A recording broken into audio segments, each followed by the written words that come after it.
So we're going to do a live on energy attacks because they are real. They're real. As a matter of fact, as you progress, you'll find that this is happening to you. And we need to talk about it like right now, because what's happening is that there are people who actually don't feel like this is possible. And energy attacks are real. Please share the live, because right now we're at the threshold of the ascension. It's the very beginning. We're tipping in. And I'm getting a lot of clients all over the world telling me about energy attacks, and they're doing really well. They're doing all the work. They're working their chakras. They're meditating. They're doing all the work, and they're dealing with evil energy attacks. I'm not going to call them psychic attacks. I'm going to call them energy attacks, because they're not in 3D. However, they can manifest in 3D, falling down the stairs, the car breaking down, one thing after the other, going wrong, quote unquote wrong. And yet you're doing all the energy work and you're feeling super high, or you're going through a massive depression. You're getting hit by depression, exhaustion, which is lowering your frequency, purposely done. It's like dunking someone's head underwater, right? And suddenly here comes these evil attacks. Okay, and it's a real thing. So don't think you're crazy.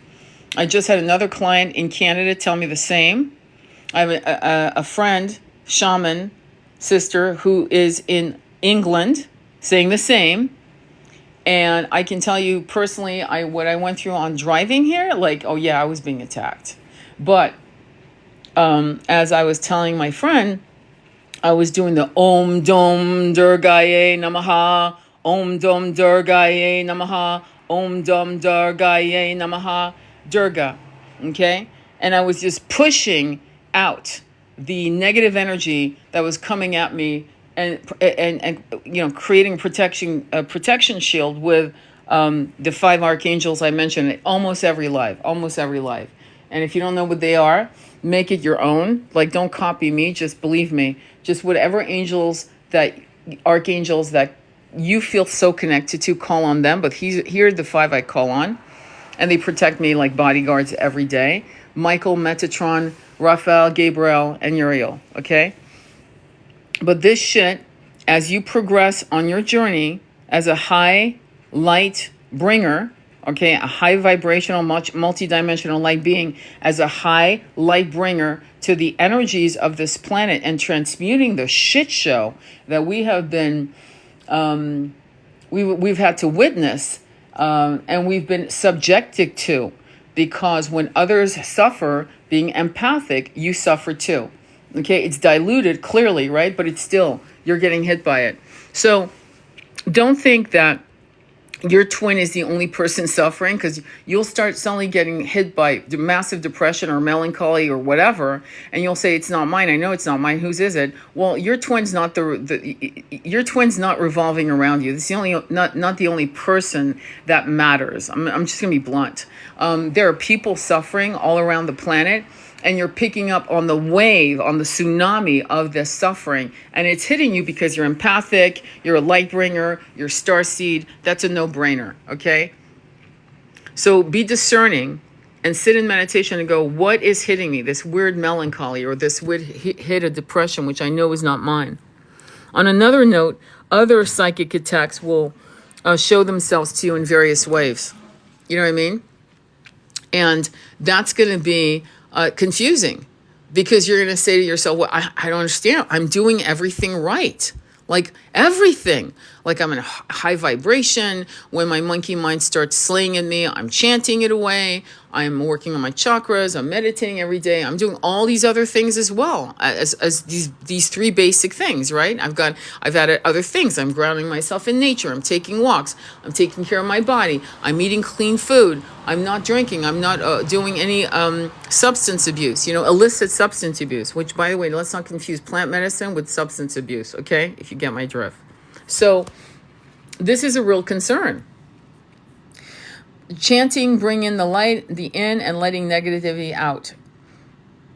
Or you go from one to the other, Hang on, I'm not reading it in order. Sorry, let me look it back. Hello, Tony. Peace and love to all. I love you, James.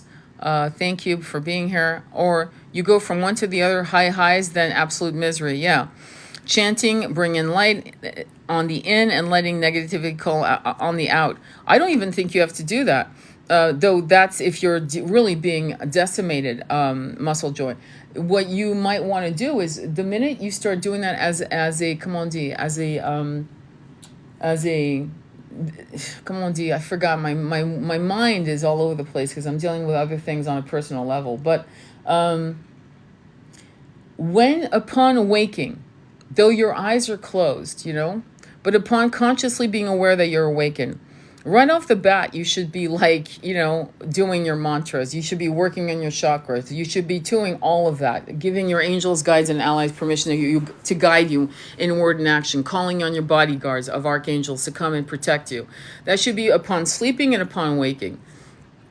Okay, because every 24 hours, 12 hours, you've got to keep giving them permission. It's not a carte blanche. It's not, I've given them permission like 6 years ago. No, that's not how it works. It's an everyday thing, okay? Or else they cannot intrude. Please share the live if you can with others who can benefit from this, because there are a lot of spiritualists who are getting their asses kicked, who are literally walking away from what I call ancient wisdom, which many of you might call New Age, ancient wisdoms, that thinking that it's not working when actually, as I was telling my friend, who I don't think would mind me telling, who was being spiritually attacked, literally feeling vertigo, feeling sick, saw a demonic face in the clouds, and was hearing, she's highly empathic / psychic, clairaudient, and could see something was happening. This is not if you guys one day want me to tell you the story of when I had to fight an energy out of me after I did a massive purging of healing that had me sick in bed for damn near 75 days, 2.5 months. I'll tell you the story. But I've had clients. It's weird too. I'm sorry, I'm tracking off that, but I was just thinking about, and not to scare the shit out of you, because the last thing you want is to be scared. Let me tell you the story. It's actually on one of my reviews on Google, where this woman came to me, and there was this weird energy in her restaurant, and it was making her husband act really weird because he was open portals, vulnerable open portals. Now, if you've ever played around with a Ouija board, you know how easy it is to attract a malevolent, mischievous spirit, okay? Ouija board is the conduit or portal to that. That's why us spiritualists will never allow that fucking piece of shit portal opener to the wrong entities in our houses, ever. None of us. We all talk about it. We all go, yeah, oh my God, yeah. Most of us were exposed to that when we were in our very early teens, 13, 14, 15. And once we had that first initial hit, you're young, you're in a new body, you don't know about Ouija boards, right? And you play around, you're struck in absolute fear because you see what's coming out of it. So entities do move in and out, okay? And benign entities would never do that, ever. They would never fuck with you. They would never misguide you. They never would hurt you, harm you. They would never create any blocks in your life. They are a neutral source of energy until you ask for them to come into your, when you give them permission to guide you, to protect you, to give you ways of healing or what have you, right? Like downloads, like pure downloads. Corrupted downloads are really becoming very prevalent. And I was, again, talking to my shamanic friend about this, and we talked about how I had a faceless guide, and she talked about her twin who suddenly was in a meditation, and he was in the body of his son, and it was chaotic. That's not a pure download at all. So you need to be very discerning between corrupted downloads, which are happening to a lot of spiritualists. There are a lot of spiritualists I've talked about in my lives last year and this year. There are a lot of spiritualists making prophecies on the end of you know what. Okay?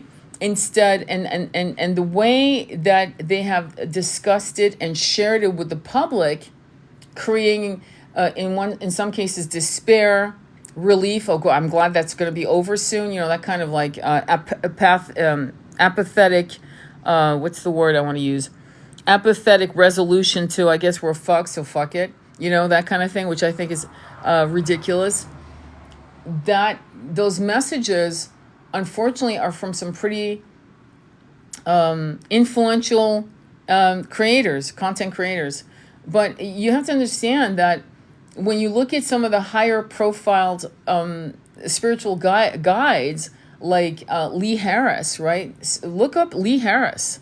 Look up Theo with Shelley. I forgot her last name, but her husband, partner, high-level soulmate, I believe, Marcus. Look up Theo, Theo, Shelley, and Marcus, and you can get that. Who else can I give you that is going to download pure downloads? Adam Apollo is another one. He's never going to come to you and say, yeah, you're fucked. Just pack your shit and say goodbye to all the loved ones.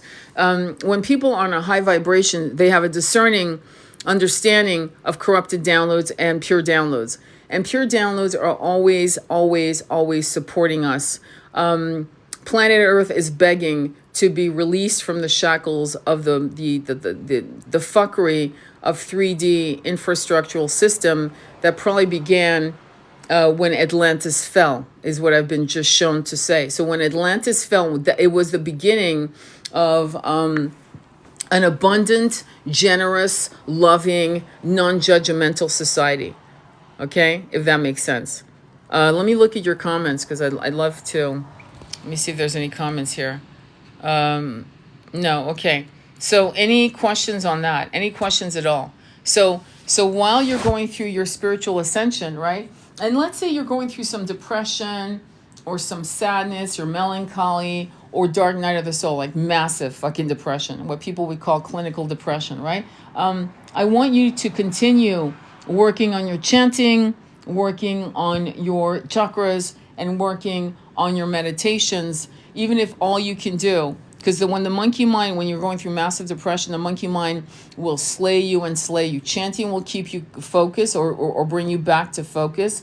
Meditation is a discipline, my friends. It's like the little puppy wants its cookie. What's the cookie? Any distraction but to sit in meditation. Any distraction. So when you tell the puppy to sit and wait for the cookie, that's what you're telling your body. So if you want to sway your body back and forth, you want to gyrate your hips back and forth, you want to move your arms above your head like a flamenco dancer, right? Well, I don't give a fuck what you do, but until that clock says 9 minutes has passed or whatever number you've put on your clock, you're not moving. But let's be real. I don't want you to put on the clock 30 minutes if you can barely do 9. You're not here to punish yourself. You're here to create a habit that is so habit forming that it becomes something you couldn't fathom not doing a meditation before you start the day or end your day. I actually don't care when you do your meditation. What I care about is that before you go back to sleep, you've done a meditation. So, because at the end of the day, what you're trying to do is create a habit. Once the habit has connected with you and you've rewired some synapses in your brain about meditation, chanting, and that becomes your protocol of existence, right? Then at that point, okay, you may want to do what Dr. Joe Dispenza, he talks about how he gets up at 4 o'clock in the morning to meditate. Now, I'm not going to ask that from a client who is most of my clients, sleep deprived, overworked, overstressed. I'm not going to add another thing to do. However, when you wake up, because this is a problem for a lot of people, they're insomnic. And I think it's a problem with starseeds in general. You may wake up at 3 o'clock, 4 o'clock in the morning. Don't scroll your phone. Put your alarm clock on the phone and set up a 20-minute meditation for yourself, so 23 or whatever, right? A half-hour meditation. Just sit up straight on your bed and meditate, because you might as well. The point of getting up in the middle of the night out of nowhere, right? And you're like insomniac, that isn't for you to entertain yourself with brain candy. This is the sweet spot of silence. This is when the universe and the particular part of the world you live in is silent. and you're going to be doing your best downloads. No cars moving below your window or whatever the hell's going on. There's silence. And in that silence, in that space of stillness and darkness, right? The darkest before the dawn, right? You're going to be able to probably get some massive messages, right? Because that's exactly why they woke you up. It's like, why are you waking? Okay, fine. I'll sit in the meditation. I'll find out what you guys want to tell me, and again, all of these little hacks are something that you need to start doing sooner than later. Because here's the thing: when the shit really hits the fan, when somebody you love passes away, or something horrific happens, you're being massively tested by the universe, you would have been so in your groove with your meditation, your chanting, your chakra work, that when the shit hits the fan, it's so ingrained in you, this habit, that you'll be able to keep your head above water, because the shit hits the fan for everyone. It happened with Yeshua, right? It happened with Mary Magdalena, right? It happened with John the Baptist. It happened with Buddha, right? He's the only person I can think of that it didn't happen to. I never heard a story of the shit hitting the fan was with Krishna, to be honest, but that's another show. But the point is that you've got to understand that these practices are there to shield you from you drowning in your own despair. And the only way you can do it is to start your practice now while things are good. When things are good is when you really get serious about creating these new habits, okay? That become, I hope, habit forming for you. Any questions or comments on that? What do you think?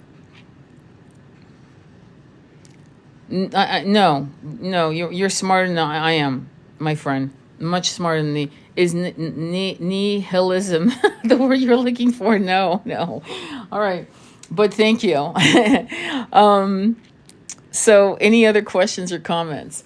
I'm going to go ahead and do a tarot reading for you. Not a tarot reading, excuse me. Whatchamacallit? An oracle reading. And I'm looking and I'm feeling the energy of Lightworker Oracle very strong. And so I'm going to pull from that. And because we need to know what the message is collectively. Because the energies as we approach April 8th are getting denser and denser. And I don't know if you've noticed. 2 Golden 2, it's good to see you. Yep, she feels the energy. Yeah, the energy has been denser and denser. It's getting, because we're coming to that moment in time where the portals are so powerful, more powerful than any Lion's Gate in memory, okay?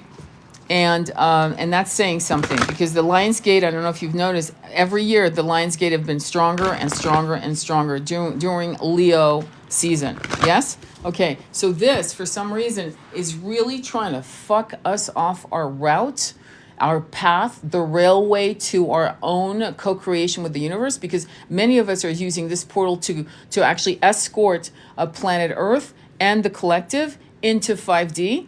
We're planting the seed. We're not going to see the immediate result of that seed being planted, but we're planting the seed. And because many of us are gathering, the star seeds are gathering all over the world to do this, they are attacking us, okay? And you may think I'm woohoo, but whatever. Enjoy. Yeah, if you think this is woohoo, I don't know what to say to you. I know that portals have been used by presidents. Ronald Reagan had 12 astrologers on the payroll, my friends. Presidents, kings, queens across timelines have used astrologers and alchemists to tell them when to make the move and when not to make the moves. So there's something to it. On the side note, which to actually prove my point, not that I'm here to prove it, because if you either believe it or you don't. But with that said, let me just say, my friend does her transits every year. My friend lived in New York City. On the day of 9/11, her transits in her chart said that this was not a day to do anything. This was not a good day for anything, to stay home. That was the best thing she could do on that transit. You know what? She called in sick. It saved her life. Okay? So just on that, just on Amen. Thank you, Cloud. I've never seen you here before. Welcome. And welcome all. Welcome all. So she, I told her I was on a budget and I couldn't do my transits. So she insisted on gifting me my transits. And she actually underlined, I have it right here in my hand, for the year 2024, 2025. And she is a very dear friend, a beautiful, angelic, fae-like soul. And she's definitely one of my tribe members, there's no doubt. And she literally went through all my transits, good and bad, to highlight what I need to take care of and what I don't. And guess what? In March of this year, when I decided to do my travel, my transit said, don't fucking do shit. Don't do anything with your money. Don't do anything with that. And it was correct. The reason why I was able to overcome some of those very dense transit warnings is because I chanted for hours in the bloody car driving up here. So this is why I'm here. So you can overcome. So it's kind of like a GPS that says accident ahead. Would you like to reroute? And you can reroute. Or, I don't know if you do that, but if you put that on your GPS, the address you're going to, it'll say accident ahead. Would you like to reroute? It'll save you 2 minutes, or you're still on the fastest route. I don't know if you used to doing that. But anyway, when it does that, it's just saying, it's warning you. So if it's kind of like that, the transits warn you. And if you have no choice but to keep going in that journey, which in my case, I had no choice, then you use energy work and Sanskrit mantra chanting to make sure that you remove your blocks. So for example, when I made my appointment to get my car partially fixed, not fully fixed, because I wasn't sure if I would get there in one piece, I did the Om Dom Durgaye Namaha the entire 15 minutes to the mechanic. I kid you not, the entire time. And I have to say that it started my day very well, because Om Dom Durgaye Namaha is a protection mantra. It protects you. And that's what I needed. Each mantra, okay, has a different purpose. There's even a mantra to make you more beautiful. Did you know that? It's under the Shakti mantras. Any questions on that so far? We're good? Thank you for this. Oh, yes. Right. Okay, so now we're going to go ahead and do the oracle reading. And what we want to know is, what do you need to know about today for you? And what do you need to know about the forthcoming week? Because the 8th is, by the way, 17 people. That's in tarot, the Aquarius energy comes out to Wish Upon a Star, which comes out to 8. All right, so when you're feeling the energy, okay, just collective energy, we need that. Pick top, bottom, or middle, top, bottom, or middle, and let's begin. Aquarius, yes. Oh, good for you. John Lennon. And we got 22 people. Welcome. When you're ready, pick middle. Okay, I stopped bottom. The majority gets the deal. Middle. Top. Finished? Because right now the majority is middle. Okay, I'm going with middle. All right. So the first card is number 1. It's El Moriah, and there's this beautiful African man with a red cloak, and he's looking sideways, kind of like my picture profile. He's looking sideways, not making eye contact. So let's see what this is. This is interesting. El Moriah. Let's look at what this is. Bear with me while we look at this together. I've never read this card before, so I'm as curious as you are. So let's look at what this is. Okay, so go ahead and close your eyes and listen with your ears as well as your entire body. Let's begin. 1. El Moriah. Sacred power is the energy, capacity, intelligence, and strength to accomplish the soul's destiny and manifest higher divine will. The first ray of power is divine consciousness, straight from the center of the universe, which manifests this sacred power. It is fierce love and higher spiritual authority, which is always flowing to express and protect the divine plan for all life. There can be a destructive element to this energy, which can be used in a healthy way to eliminate outmoded structures and empower the soul with a fresh start. The first ray also carries the frequency of leadership, assisting you to stand in the truth of your light so that you can take responsibility for your life journey and others can find their way to their own lives more readily, supported by your light. It helps to build strong willpower to accomplish any task you choose. The Ascended Master El Moriah brings you his particular blessings and encourages you to believe in your own strength and take the initiative on any matter that has deep meaning for you. You are working with the first ray of power at this time. This means that a particular spiritual energy is available to you for divine purpose. You may not understand the reason for this energy coming to you now, but you will in time. It is serving your soul growth and will help you find the courage, willpower, and strength to succeed in a matter that is of importance to you. Stay humble and aligned with your heart, and the sacred power will flow with integrity and grace for the greater good. The first ray of power is a very strong energy, and unless you are naturally an abrupt or painfully honest sort of personality, the directness of it may not feel comfortable. There is an incredible gift to this energy. The truth that it brings to the surface disempowers anything that could cause confusion. If you are uncertain which path to take, whether to continue a certain relationship, course of actions, or lifestyle choice, the presence of the first ray of power will clarify matters for you.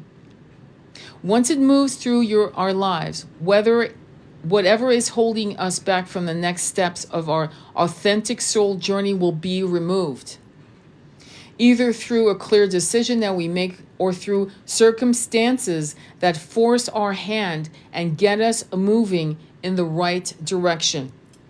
When you are separated from a twin, when you are separated from a beloved, a parent, a friend, what have you, that separation is not only a time out, but it's a separation to give you the time, theirs, time for them, but most importantly, time for you to reflect and to recalibrate yourself as to what is authentically beautiful for you. What are the experiences you want from these kinds of relationships? What is no longer working for you? And redefining your most pressing desires.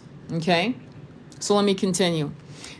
When the first ray of power is indicated, long-term plans may suddenly change as you refine your course towards a more authentic, soul-honoring goal. Or you may suddenly get the motivating boost you need to really go for something that you have been dreaming of for a long time. Once this ray makes its effect felt in your life, your understanding of what is helpful and what is not can change radically and swiftly. The changes will feel natural and meant to be, even if they are initially surprising. When this ray comes to you, the people, dreams, and opportunities that remain in your life afterwards are significant. They have survived the onslaught of increased spiritual potency and remain stable, true, and present in your life, which means, yes, they are meant to be part of your journey at this time. You have confirmation from the universe. That's beautiful and super true. The first ray of power also relates to matters of leadership, authority, and politics. Did you hear that, my friends? Be open to how your spiritual journey might be helpful in the world of politics. Did you hear that, my beautiful followers? Did you hear how many times have I asked you guys, some of you, to run for Congress, right?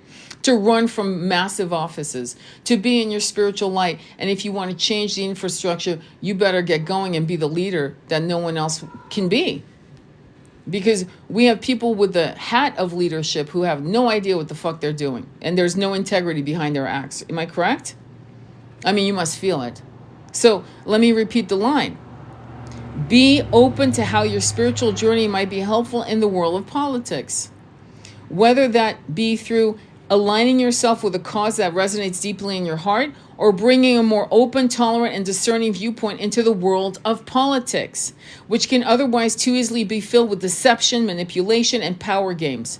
Speaking your truth may be helpful at this time, not only for you, but for those around you who are willing to hear your voice and then make their own choices from a clear place within. Take care that you do not allow your spiritual path to become compromised. You can bring spiritual wisdom into political life. But you must not bring political life into spirituality. Wow.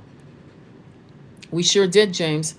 Your spirituality can only retain its purity, effectiveness, and grace if it is open and universally inclusive as an expression of divine love. I love how I'm losing people as I'm talking about be responsible, take on leadership, consider it, do something.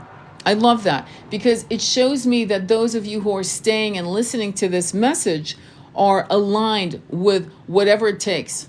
Whatever it takes, I want change. I want manifestation of change. I want to feel empowered, and and I want to be of service to the collective, to myself, to my family, to my bloodline, but also to the collective.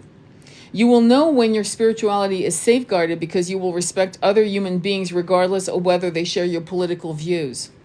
If your life purpose involves driving a meaningful political cause forward or assuming a position of some type of leadership, whether spiritual or otherwise, you'll feel the truth of this and be given encouragement from the Ascended Master El Moriah to move forward on your path with divine protection and assistance in ways that honor, love, and truly serve the evolution of humanity for the greater good. Hurrah! My God, this is why I love Ilana Fairchild, because she has not separated spirituality from political dialogue. Unfortunately, they're intertwining us. Okay? I'll give you an example. There are some states where you can't actually, it's against the law to capture rainwater. It's against the law. Okay? That's a political issue, isn't it? But on a spiritual issue, why is it against the law for me to capture rainwater, to chant over it, to raise the frequency of the water so that I can actually grow my garden, my vegetable garden? Why is this political? And yet there was a garden in Seattle, Washington that, I don't know, did you hear about this? It was bulldozed. It had fed over 400 families and the city decided to bulldoze it. That's a political move. But this was a spiritual, collective, familia. They were all growing food for other people. Okay? Let's keep going. When this ray makes its way into your life, it is time to accept the loving gauntlet being thrown down by the universe and to assume complete responsibility for your life, whilst surrendering all matters to a higher purpose. Withdraw attachment and become curious. The universe is going to show you exactly what you need and what is right for you and remove what is not. You don't have to be tentative about accepting this. If something is removed, it will be so that a more beautiful, truthful, and satisfying version of what you are surrendering can come into life, into your world. Remember that the universe loves you and wants only the best and most beautiful life experiences for you. Trust it enough to let that happen now. Invocation. I'm going to read this to you, actually. I now accept of my own free will the blessings and grace of the first ray of power into my life. Through unconditional love and divine mercy, I surrender my life into the loving hands of the universe to align me with higher will and the most beautiful expression of my life journey.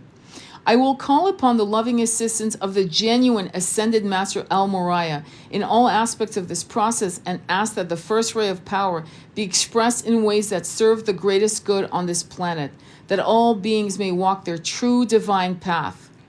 Do all divine beings walk their true path right now?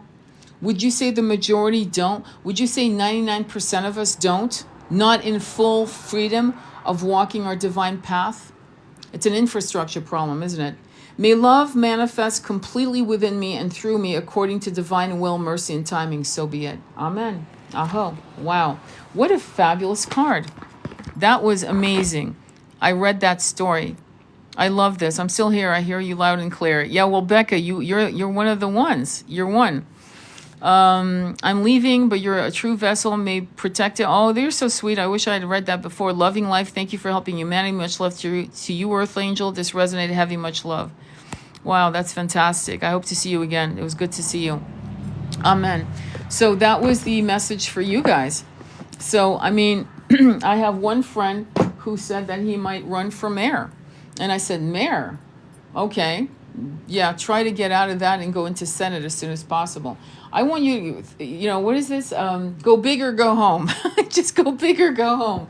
It's like, you've got to just do it, Now, I'm going to read from Louise Hay, one of her affirmations.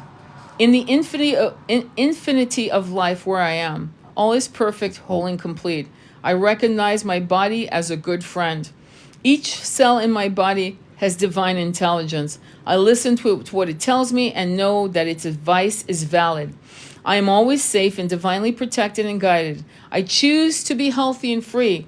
All is well in my world. That was her line. All is well in my world. I so badly wanted to meet this woman. She was such an icon. Yeah, this is. She's an amazing soul. She was, as Louis said, an amazing human being. She is still to this day an amazing soul. Any questions or comments? Anything at all? Okay. Next live that I'm going to do tonight, I think I'm going to do that, is I'm going to read from Recall. I'm going to read from Recall, my book, which is based on an actual past life in Mesopotamia. And it's what I call, it's not what I call, it's what it's called a creative nonfiction, which means it's nonfiction, but there's some creativity in it to plug in some holes that, you have to plug in. But for the most part, when you read it, if you've bought this book, I beseech you to please leave a review on Amazon.com. Hopefully, if you can do that, I'd be more grateful than you can imagine. And make it a 5-star. If not, please scroll on. I'm just kidding. But yeah, it would help, because this book, I think, it's never been birthed. It's never been allowed to go out in the world. And I think that its message is valid. It's still valid today. And it's about forgiving the unforgivable. And it's about that concept. From one life to the next, we forget. We have amnesia for many reasons. Sometimes it's for the greater good. There's some certain things that we've done in our incarnations that, believe me, you wouldn't want to know. Okay, you've been that so and so you now detest. You've done these things, and it's and so there's a reason. So when you do remember a past life when you weren't such a nice fellow or woman, it's usually because they're asking you to heal it, purge it, release it, and then they want you to go ahead and move on. Sometimes it's that, like imagine, let's come up with, let's bring Hitler into the game, okay? So supposedly Hitler died in the 40s, okay? Let's say he did, and he reincarnates now back in, he's back. He's a woman. He's 20, he was born in 2000. And this incredible person who had the gift of gab, obviously, now may come in with speech issues, maybe neurodivergent, right? So that speech and the ability to talk at a very young age is very difficult. So this child now has to go through speech therapy. Or, even better, is incredibly articulate at 18 months, incredibly precocious, and is charismatic, magnetic. But as this young woman grows up, she's afraid of her power, terrified of it, won't use it. And yet she's psychic. She can see things, auras, things like that.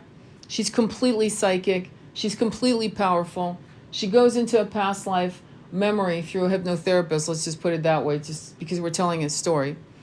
And she comes back realizing that was Hitler. And you're like, what is that about? Well, what that's about is that now you can use those powers to heal people. Millions of them, effortlessly. The gift is still yours. Now, let's say there was a speech impediment and the child couldn't talk, kind of like Einstein, couldn't talk until he was 4. He was able to come in and kick some ass, right? EMC square. So my point is, with this idea, some of you have these powers that you may be afraid to use. Maybe you were hunted down like a dog and burned at the stake, and so that still shakes your very core. Because to utter magic, to utter out from your throat chakra, incredible, say, light language or what have you, right? It wasn't safe when you were alive 1,000 years, 2,000 years ago. You were not treated. It just wasn't safe, okay? And so sometimes you do have, downloads of pretty horrific lives. And the question is, why? I understand, but why? It's so that you can release yourself from some scars of those impressions of that past life and move on and be in your light and now use those wisdoms, those powers, those abilities to lead millions of people effortlessly or whatever without any guilt without any looking over your shoulder. You're eyes frontward. You're looking and you're manifesting power that explodes like a light that encompasses as many of the collective as possible. And so there's a reason why some of you are mute, where you are muzzle lions, and you need to really get really serious about this, okay? If you are a life path 11, whether you were born on the 11th day or you add all your numbers and you're a life path 11, then please, I suggest you look and be very radically honest with yourself and ask yourself, what could this be? Because I can't do that. So when I talk to certain clients who are muzzle lions on a life path, when I do the life path reading, people have this weird idea that has a lot to do with shyness, being overly humble, and all that. No, and I'm going to give you the same example I gave in another live. And I'm sorry if you listen to this live later. When I upload this on YouTube, I'm sorry to repeat it, but here it is. It's a big ass, brass, charismatic man. He's 6'4". He's a Hell's Angels, or he's a bike club member. His daddy was in it, his mommy was in it, and everyone expects him to be this badass, blah blah blah, dude, right? And he's a dude, but really he's a muzzle lion. Why? Because what he really wants to do is be in a beloved relationship with a masculine, number one, and number two, he wants to paint and be in Rome or Paris and be an artist. So the persona he's putting out, right, isn't really who he wants to be or who he is. So in retrospect, even though you may see somebody who's swaggering and has this energy, he's a muzzle lion. He's muzzling his passions. He's muzzling his truth, his authentic self from the public, because he wants to do what others expect him. So even in that very pretty wild example, you can kind of get the drift. And then, of course, you've got muzzle lions who are very shy, very removed, very soft. They whisper. Their voices aren't very strong, and that's another type of muzzle lion. Does that make sense? Some of them are, but the good news is you're lions. The bad news is you're in a bird cage, right? You're trapped. Let me see what you're saying, my friend. Chased above the tree line and froze to death on a mountainside or something like that. Thank you so much for doing this. Your life path matters. Thank you. It does. Your life path is, when I do a reading on, let's say I have a client coming in who wants to do an Akashic reading, right? And the Akashic reading is something else, but which I'll discuss if you guys want me to tell you how that works. But when I do a reading, the first thing I do, your basic 1 hour reading, it's just basic. I do the life path right off the bat. I do the oracle to get the message for you. What is the message? And quite often, 50% of the time, the oracle I pull out is the number connected to the life path or the day the person was born. It never fails. It's insane. 50% of the time, sometimes on a higher percentage, sometimes. What else? And then we do the tarot reading, the psychic downloads, all that stuff. When I do the Akashic reading, it's a little different, okay? It's all of that, what I've mentioned, but I get totem animals, spirit animals, and past lives and so forth. So it's really cool. It's really interesting. But ultimately, whatever you remember, don't avoid it. See it all the way to the end of the story. I remember doing a mass, what I call a mass with 6 women when I would do my retreats and circles up in Mariposa, California. But I did a mass hypnotherapy session for past life regression, and one of my clients saw herself as a dark-haired woman running in the desert. And it went on for, I don't know, probably 60 seconds, maybe 120 seconds. And then she shook herself out of it because in her mind, it didn't make sense. Bad idea. Because what was happening is the beginning of a story that was unfolding, and her monkey mind stepped in and fucked her right out of it. And that could have been massive healing coming. Why was she running in the desert, right? And she couldn't compute that this was her in another life. And again, this is why we do the meditations, the chanting, the working on the chakras, and the discernment of the heart chakra, discernment of corrupt downloads and clear downloads, or no downloads, or blockages in your chakras. That okay, so all of these things need to be constantly worked on. It's crazy to me how people would never vacuum a house once for the rest of their life. right? Vacuuming a house, cleaning a house, right?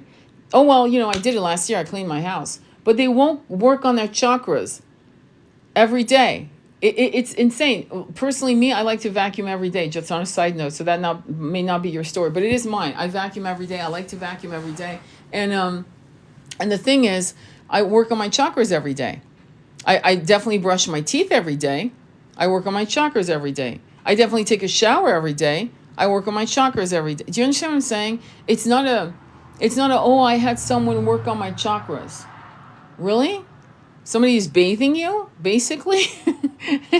So be careful with that, okay? Don't give your power to other people. Now, on the side note, working with healers is important because if you're in the public eye, if you're doing things publicly, like you're also a healing facilitator, you better work with a healer once a month. You better have someone that you're healing, that you're working with. It could be somebody who's a Reiki master slash masseuse, which I think I have a friend like that, and I was like, the best massage on the fucking planet was her massage, because she already has this healing energy, and she's aware of what she's doing. So try to find a super, super masseuse if you're going to invest in that. That could give you the energy you need for your body to know it's being nurtured. I tell all of my clients who are celibate in separation from their twin or whatever, and they've chosen, to be celibate, I tell them, get a massage once a week.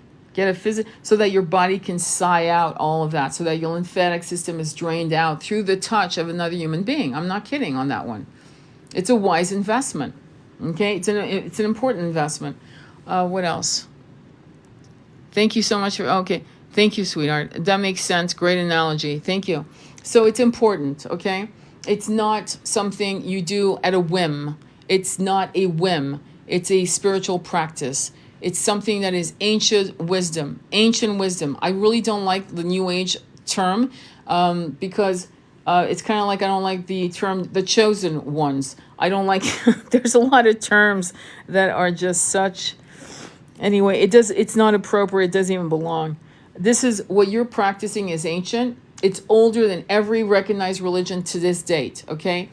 Meditation goes back 7,000 to 10,000 years, and quite clearly beyond that, because we were taught that by other sentient beings who came. So it's probably millions of years old, this concept of meditation and chakra and Sanskrit, breathing, pranayama exercises.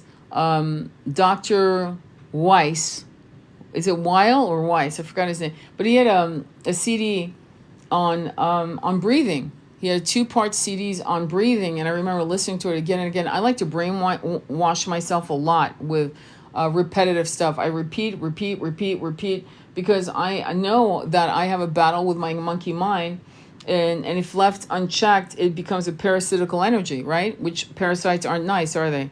So I work on brainwashing myself through repetition of certain books that I listen to on books on tape, right? And do I look at brain candy sometimes? Of course I do. But I find that my mind just can't. I remember once I was watching a movie I thought was really important to watch. It took me a week. A 2-hour movie took me a week to watch. But then I'll watch Gaia, and I'll have a hog's feast on Gaia, meaning I'll spend like hours and hours watching different Gaia stuff while I'm cooking, while I'm doing, stuff like that. All right, so not Brian Weiss, Dr. Brian, not Brian Weiss. Brian Weiss is a hypnotherapist who talks about, who wrote the book, many books, but Many Masters, Many Souls, or I forgot the book, but no, it's Brian, I think it's Dr. Weil. Dr. Weil, yeah. He's balding, with a white beard. It's that guy. And so he had a whole tapes. He was coming out with why breathing was so important. And then my twin was really pushing... sorry, I'm just thinking about my twin right now. Breath by Nestor. Something Nestor, I forgot I think it's James Nestor, and that book is amazing. I have to listen to it again. And breath work, just a lot of breath work. And breath work, I mean, no kidding. When because I was so aware of oxygen and the importance of oxygen, you've got hyperbaric chambers that people use for healing after massive cancer surgeries and so forth. You can get approved for hyperbaric sessions. Like my friend had the stage 4 cancer. You guys have heard me talk about her, and she had a massive wound on the side of her neck, obviously, right? Because of throat cancer. And so they gave her 30 sessions of hyperbaric healing. They also use it for kids with autism and adults with autism for a protocol. It's fantastic. So it helps heal. So when we were asked to wear masks, there you go. Oxygen, the very thing that heals you. Oxygen, breath, breathing, pranayama. You believe that shit?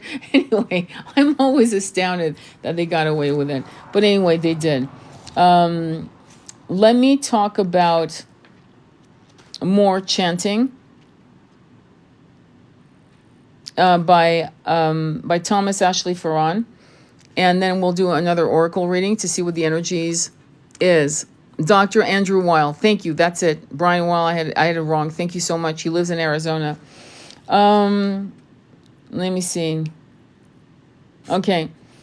I'm going to read a couple paragraphs from my beautiful teacher, who I never met, Thomas Ashley Farron.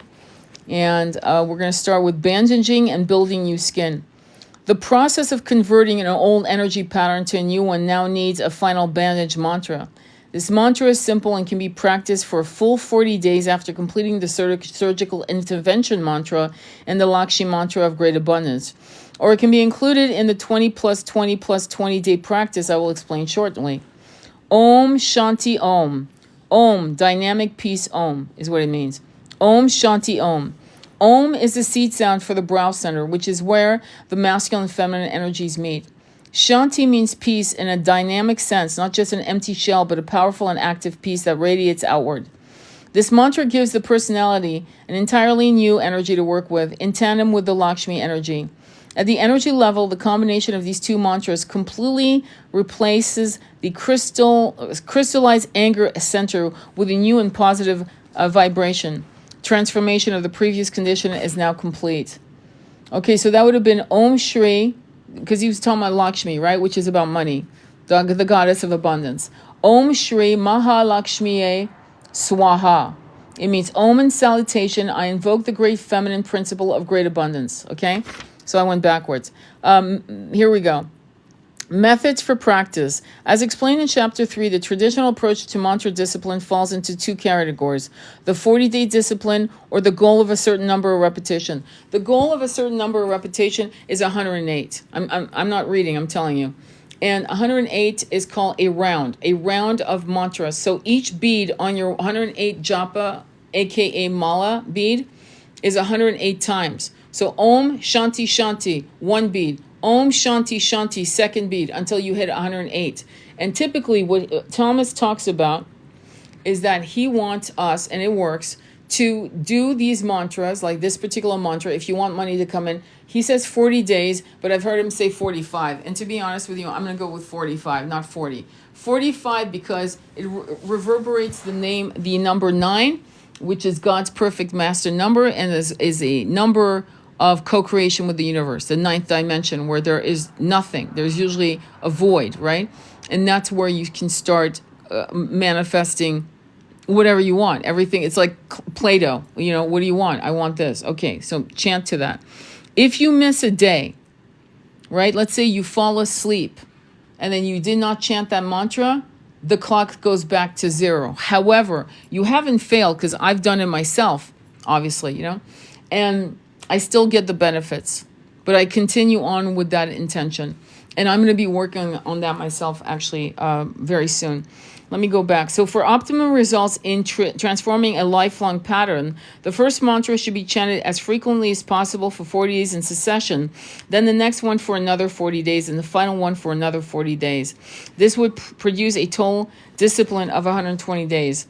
A shorter or more incremental approach can also work. Instead of chanting each mantra as much as possible for 40 days, chant each one for 20 days and then move on to the next. The total program will take 60 days, then stop, watch what happens. I will call This, the 20 approach. Do not undertake another discipline like this for at least 2 weeks. This will allow you some distance to assess your progress. It will also give your mind and personality a break. They may have been working really hard. Now give them a rest. After 2 weeks, if you see progress that inspires you and you would like to work further with this or another condition, then start again. So that's how so you've got mantras to create health, mantras to create wealth, mantras to create beauty, mantras to create higher spiritual learning, mantras to create better relationships with your family members. There's a mantra for everything. If you have an issue, there's a mantra for it. Trust me on that one. And I have a couple Hindu clients, and I can tell you, one of my Hindu clients he's been a client for I think like 5 years now. And he told me, anything, any ills, any problems, any issues, there's a mantra for that. It's like amazing. So believe me, if we didn't see this work, we wouldn't do it. So many of us do it because we know it works. We've seen the harvest come in the 3D world, in the material world. So any questions on that? Are you ready for another oracle reading? Another oracle reading, to finish it out. And then I'll call it a day. Are you guys ready for that? Or are you guys done? Are we good? Let me know what you want to do. Yes. Okay, cool. So this one's going to be from Kali.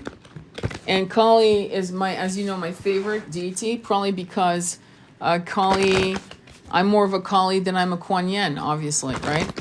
My friend, who I adore, is definitely more of a Kuan Yin. She'll never be a Kali. It's just not how she's wired. I'm definitely a Kali, okay?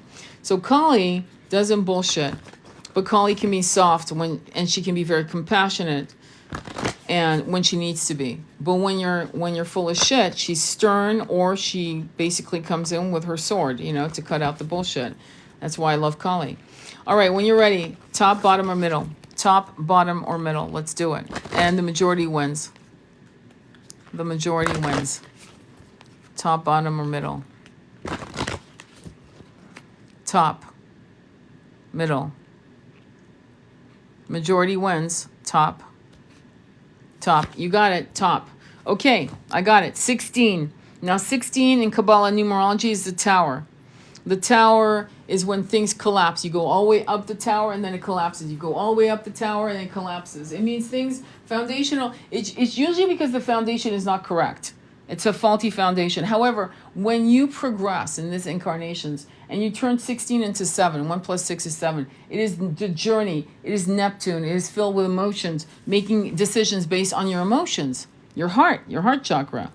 So the name of this card is called Mahakali. Mahakali. And let's go ahead and see what she has to say. She just stepped in. She's got multiple arms. She's holding a skull, swords. She's holding a Tibetan bell. And let's see what she wants to say. She's coming in unhinged, let me tell you. And she's beautiful. And she's blue. All right, 16, Mahakali. Her magnificence steadies the anxious mind and reassures the heart of the empowering grace that arises through trust in her.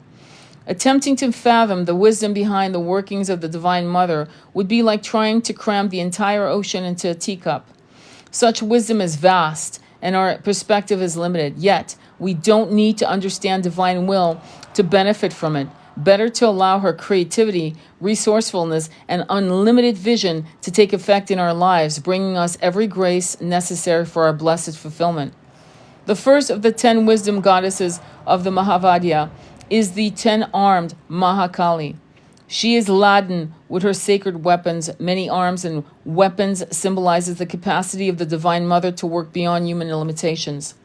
The contrast is not intended to diminish the dignity of our humanity. Humans have a tremendous capacity for heroism, kindness, love, grace, and generosity. Rather, it is an encouragement to engage with the divine with perfect trust in our hearts. Multiple weapons represent multiple creative powers to conquer multiple issues. More than 2 arms indicate that divine workings are not limited by our human perspective or capacities. This is reassuring. The divine can accomplish works beyond what would be possible through human effort alone. Mahakali means great Kali. She is known as the guardian of the cosmic order, the one who selects the timing for all unfoldment. Nothing can be accomplished without the necessary preparations, not before it is the right time for it. Such process and timing are determined according to higher wisdom, capable of assessing and meeting the spiritual needs of all beings simultaneously. We cannot know what is the order of events must be accomplished the Divine Mother's purpose. In high insight, we may attain glimpses of her unfolding genius, but to live in harmony with her requires us to trust in what is unfolding and to work with that. Even when events seem to be going against us, or we cannot see the way to success or how to succeed. Let me explain something to you. When the shit hits the fan, you don't say, why is this happening to me? Though I have to admit, I did say that when the car started fucking up. And then I said, you have a wisdom. I know that this is for the greater good. Like immediately on the heels of going, why is this? I went right in. Why? Because it's a habit. So when things don't work out, don't say, damn, fuck that. No, you say, thank you. Thank you. I know why this is not being allowed to succeed. I know that there's a higher wisdom behind that, and I'm grateful for your wisdom to take that out of my hands. Get in the habit of that. How do we proceed with such trust? There's no magic to it. It is a choice we make again and again. When we sense the next step is before us, we proceed. When we need to wait, we wait. We do not try to force, but we tune into our hearts and sense that what is guided in each moment. We allow ourselves to feel intimately known and connected with the divine as our ally. We recognize that a sequencing of certain events needs to happen. This enables lessons to be learned, so when we are ready at every stage for what needs to come next, we are not being denied or blocked, we are being loved. It is protective compassion that prevents us from seeing anything other than the next one or two steps ahead. To know more is not always helpful. Although if specific knowledge would support us on our path, then we can be sure it will come to us. When will that happen? Mahakali reminds us it will be at the best time. It may be after we have acknowledged there is a problem we need to resolve, or when we have created some mental space so an essential understanding is not lost in psychological clutter. If you've ever felt like you have your best insight after a shower or after you switch off during a yoga class or an exercise session, then you have experienced how much easier it is to access inner guidance when you switch off and empty the mind. Be here now and attend to what you can attend to now.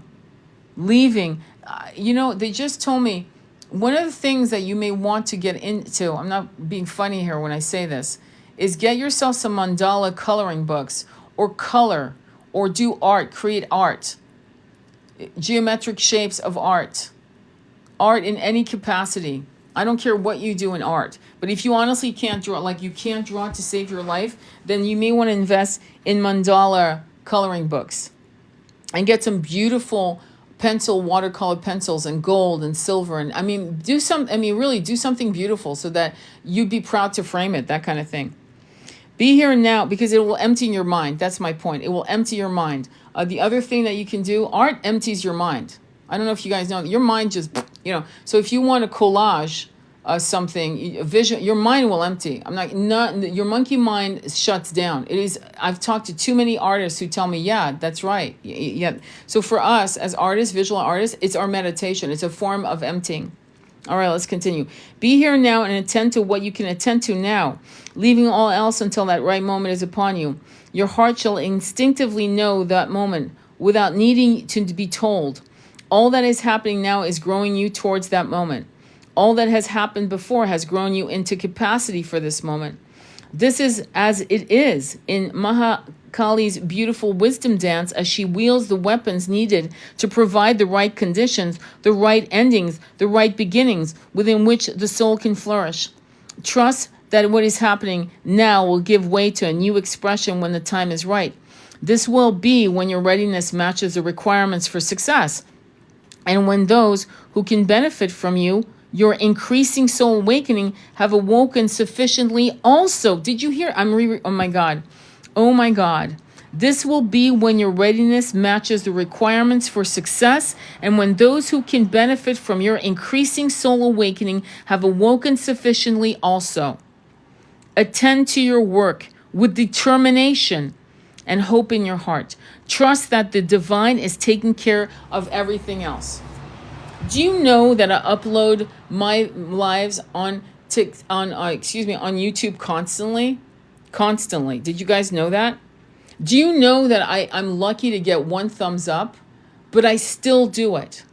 I still do it. I don't get comments. I don't get, and what I'm saying is most people would at that point would quit, right? They would quit. They would say, well, it's really not fucking benefiting anything. I'm wasting my time. But I do it anyway.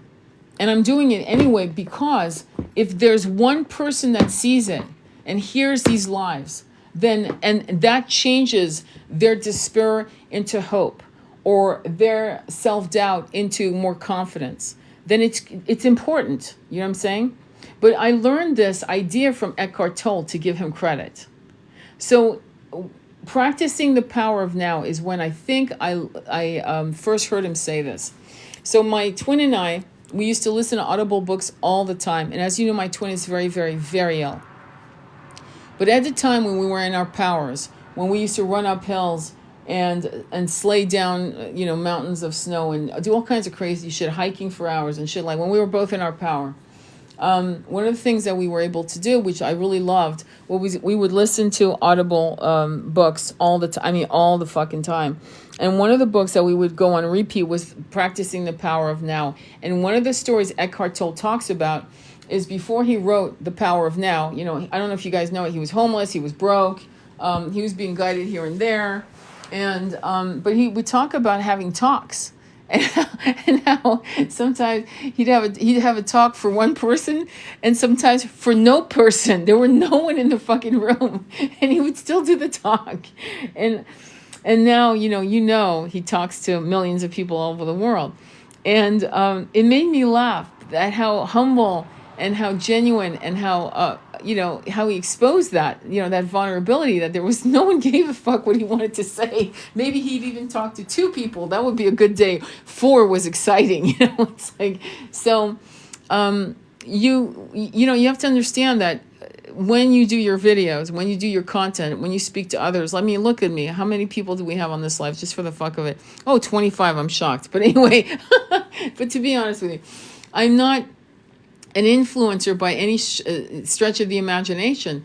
But see, here's the philosophy.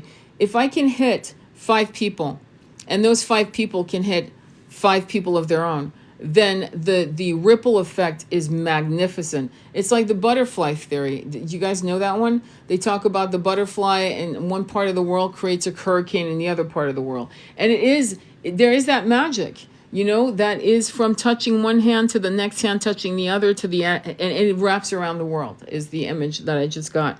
So what I'm saying to you is that you have to understand that one of the reasons why there's you're being waylaid from your full mission is because you have divine appointments on an individual level and on a massive collective level, and they're not ready for you yet. And you're not refined in your message yet. And so hence why there are delays. It's not because you're doing anything wrong.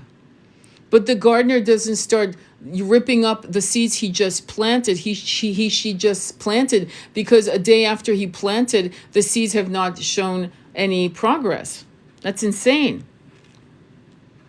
So be patient with the process of divine time, not your timing, not your egoic framework. I want it now. Are we there yet? It's not that kind of timing. It's based on something beyond your, monkey mind's understanding. You understand it as a soul, as a multidimensional light being, but your monkey mind doesn't. And so it's a constant ballad of second guessing. Is it even worth me continuing these spiritual messages, right? Does that make sense? And you got to refine it. You got to refine it, and that's it. Playing a musical instrument will do as well. Just don't stop if you trip up. Carry on the beat. Exactly. Yes, look for you. When I miss lives, I look for you. Oh, good. I'm glad. I hope you watch them. Your ripple matters, and each of our ripple matters. Got chills. Thank you, Tony. You are a huge influence in me. Thank you so much. Well, that's very kind of you, but the point is, I'm just sharing what I know. You know, what I've learned over the course of these decades on this planet and other planets and past lives. So just keep doing what you're doing. Just keep at it. What I remember telling a story to one of my clients, and she was leaning forward. We were on a Zoom, right? And I was telling her all about this past life I had and blah, blah, blah. And I wasn't doing it to impress her. I was actually doing it for her to realize what was going on. And she was leaning forward and we were looking each other in the eyes. And she was like, that's incredible. And I went, yeah. You just had a past life that was pretty fucking incredible. But whenever I mention your past life, you'd sit back like it wasn't anything at all. It ain't shit. Yeah. So here I am telling you a similar type of story because it's me telling you, because you respect me or whatever the hell it is that maybe you respect everyone else but you. You think it's exciting what I'm telling you, but the minute it's about you and your past lives, you're like literally sitting back. You're literally like, yeah, whatever. It ain't shit. And it was that idea of a self-deprecating influencing of the self, rather than saying, yes, this is extraordinary. This is exciting. This is unusual. This is a gift. I am a gift. It's okay. And you can say it without an egoic framework around it. You don't have to do it so that it's toxic and you start puffing yourself up. But you can say, like I can say, I've had a fucking amazing life. 1, 2, I've had some amazing past lives. They're fucking extraordinary. And they're proving to be, right now I'm being, they're saying lured. I'm being lured by a future, I'm not kidding when I tell you that, a future father that came into my dreams. And I asked in my dream, I'm not going to tell you too much about it because I'm still not sure I want to take on that incarnation. But anyway, it's on another realm, another planet. And I asked the entity, this entity was scrying in water, kneeling down, scrying. It's a real thing, my friends. Anyway, and I said, who are you? I am your father to come. And I went, whoa, hello. So I'm not telling you to brag. I'm telling you, you have shit like that happening, except the difference between me and you is I actually believe it and you don't. That's the only difference. You're second guessing. I know for a fact this happened. Why? Because I've developed discernment. I know corrupt downloads from other downloads, corrupt from pure. And I know when it's bullshit or when it's malevolent. This was not a malevolent entity. This was a beautiful entity, beautiful entity, beautiful soul. And, I said, well, I need some time to determine if that's what I want to do. Because the other thing many of us I can tell you that for a fact, many of us as starseed who have come in to volunteer for this journey of bringing the planet and basically transforming the infrastructure. That's a very kind way of putting it. Transforming the infrastructure into something that's more kind, generous, and abundant for everyone concerned, right? Many of us are going to rest. And I don't mean sleep. I mean rest. Like we're not going to have to embody different types of challenging incarnations. Even on other planets, there are challenges to that, just on the side note. But most importantly, we'll be in what they call heavenly planets, where we can really just enjoy. Resting, that's what I mean by resting. Resting in beautiful gardens. Resting with music playing. Watching the sunlight and the sunset and the sun warmth of the one of 1,000 names, the one who created us all, God's light. Being very near to unconditional love, constantly, that being our normal. And having a very, very simple, beautiful, abundant, no bullshit life for maybe a couple 100 years, a couple lifetimes. And so that's being, many of you will have that experience. You will not have to incarnate anywhere at all. And the thing about it, because some of us are so hell-bent on being in service to the collective, not just of humanity, but of souls progressing and evolving, as you know, other star seeds are not exactly fully, what's the word I want to say, evolved. They may be evolved in understanding 5D, 6D, all that, stuff, the science of it, the spiritual knowledge of it, but they still have egoic frameworks that preclude them from being evolved. Does that make sense? I hope that makes sense. And if you've ever studied anything about the Anunnaki and this and that, it's quite clear. I would love to be more candid in what also, if you've ever read the what is it, the Old Testament, I guess, yeah, the Old Testament. If you've ever read it or gotten, what is it, pieces of it, you've listened to pieces of it here and there throughout your incarnation, one has to question who that person is, that entity that demands all of these things that are pretty wild. April 11th is driving us to that question. April 8th. April 8th is driving us to that question. I'm going to look up what April 11th is because that's interesting. It came out of nowhere. That's not just random. Hang on, let me see. Let me see if I can get my iPad. But the point is, wow, right? Wow. So I want you to do more studying. I know you guys are curious as hell, and you guys can start studying. Many of you have already studied April 8th, so you know what I'm talking about. You know what I'm saying. You know exactly what's afoot, and it's concerning. April 11th. Let me see why that came up out of my mouth. It could mean nothing. It should be, let me see here. Let me see why. Planets. I'm just going to look for planets, alignments, whatever. Oh, you can see Mercury. Oh. Hang on, let me look at this. Apparently, Mercury will appear about 38% illuminated, and you'll be able to see it. This is interesting. So that will be a visible planet, and as you know, that's communication. Mercury is communication. Anything else on April 11th?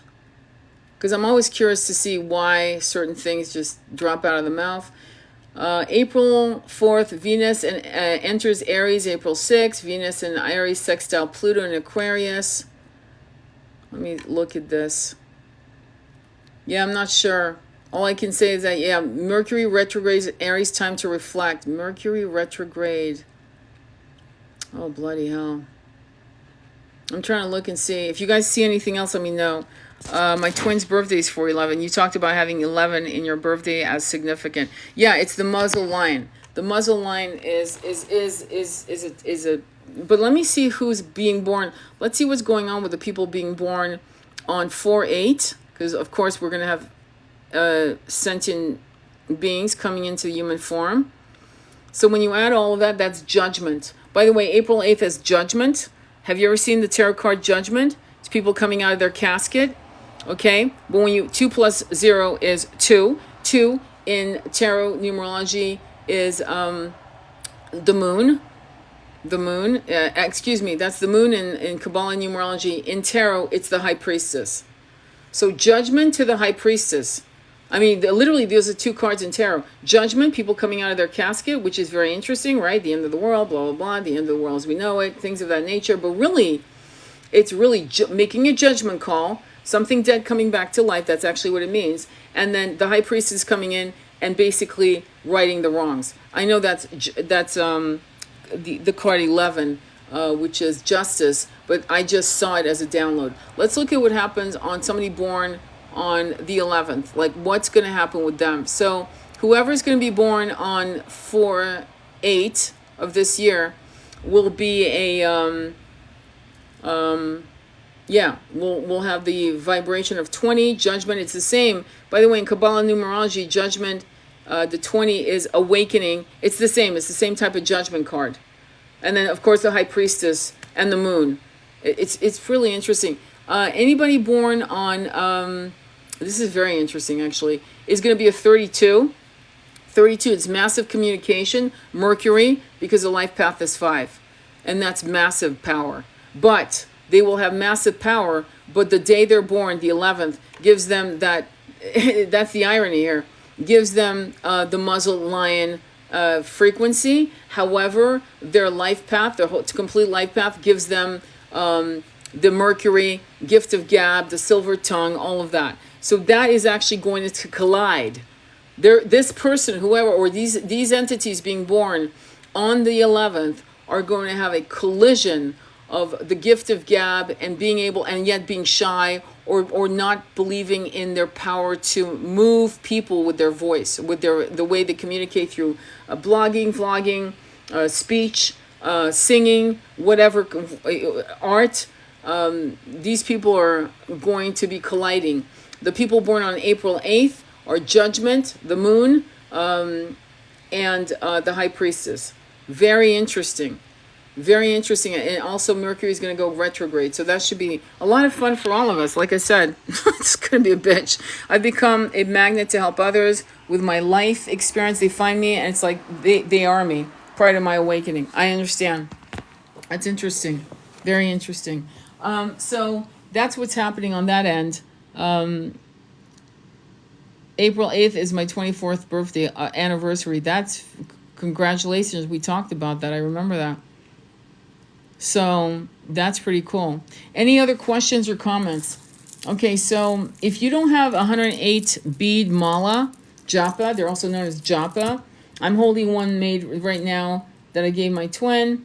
It's got African wood. It's got jasper. It's got two kinds of obsidian, shiny and matte.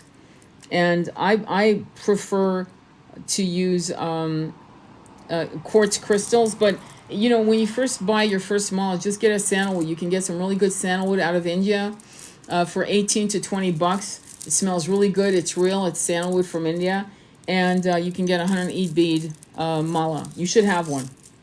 I have been wearing malas around my wrist, around my neck, since I was 30. Well, actually, since I was 18. Come to think of it, because it was my twin that gave me my first mala, japa bead. So it's been a long, long, long time. Okay, and it's an important tool to have, and you should have more than one. You should have one. You should always have one around your neck or around your wrist. I always do. Okay, or now in my purse, because some of them, you know, sometimes they break. It's a pain in the ass, but you know, what can you do? Let me see. Anything else? Okay, so I think we're good. Can you spell that? Mala, M-A-L-A, or japa bead, G-A-P-A, japa. 108. It has to be 108. Or if it's going to be a wrist mala, it's going to be 27. It's got to be 27 or 108. You're better off getting 108 because you just do your rounds and you're good to go. You did one round today. When I was a kid, I used to do 16 rounds a day of Hare Krishna. 16 rounds. That's about 2.5 hours. Okay? And I never missed a day. So today I do a lot of mantras in my head. 15 minutes is definitely, believe me, it's more than one round. It's probably 2 or 3 rounds. So when I drive and I know I need protection, I just chant. And I'll have people like, you know, because they want to go 80 miles an hour. I'm not here to kill deers. You know, I live up in upstate New York now, and the last thing I want to do is kill a deer. So I'm not in a hurry. So I drive like, you know, whatever, 45, 55 in country roads. And these people want to fucking drive 80. And I'm like, nope, you're not going to bully me into killing an animal. You can go kiss my ass. So usually what I do is because my monkey mind would get frustrated with them. I just chant out loud. And hopefully they go around me. And quite often they do, angry, even going 90 miles an hour now. You know. Not realizing a tractor could be pulling back, or an animal, a cow, anything could fucking happen. It's ridiculous.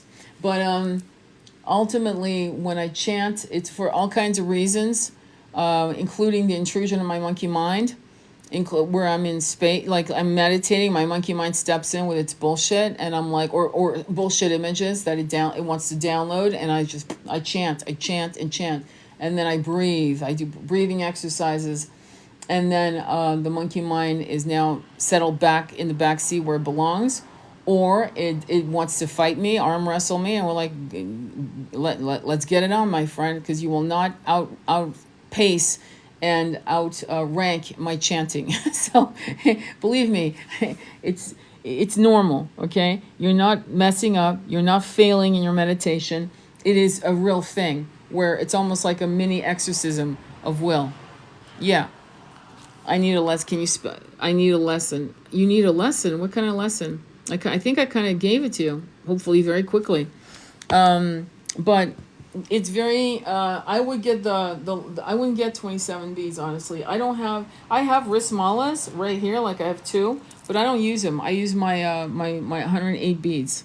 The wrist malars, in a way, for me, are just to remind me of my spiritual truth of what I am. The altar I have is more of me being aware that I am a spiritual being, and this is a temporary body, a temporary reality. None of it is real, really.